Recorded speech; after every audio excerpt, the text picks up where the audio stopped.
Бизнесмендердин катасы эмнеде? Бизнесмендер прибыльды көп ойлонушат. Анан бизнесинен түшкөн акчаны, прибыльды көбүнчөсүн чөнтөгүнө салып коет, же болбосо бизнести жаңы баштаганда эле булар сразу эле мечтасын, кыялын, ошол нерсени сатып алгысы келет да. Сразу эле жашнакай кийингиси келет, сразу эле жашнакай машина айдагысы келет, сразу эле үй алгысы келет да. Жок.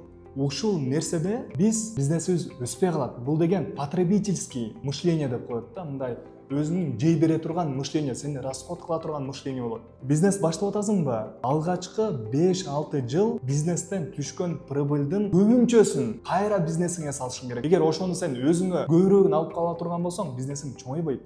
Ошондуктан биринчи биз 5 жыл, 10 жыл бизнести багып, бизнести чоңойтуп, ошол бизнестин келечегин көбүрөөк ойлонушубуз керек. Анан арадан бир 7 жыл өтөт, 8 жыл өтөт, 10 жыл өткөндөн кийин ушул биздин бизнесибиз анан биздин кыялдарды ойлонот да. Ошондуктан эмне кылабыз? Биринчи бизнесибиздин кыялын ойлонобуз, андан кийин гана өзүбүздүн кыялыбызды ойлонобуз.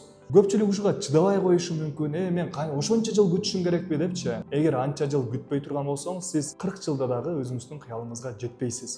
Өзүңүзгө расходуңузга жетерлик гана алып коюңуз, бирок андан ашыкча чыгаша кылып салбаңыз.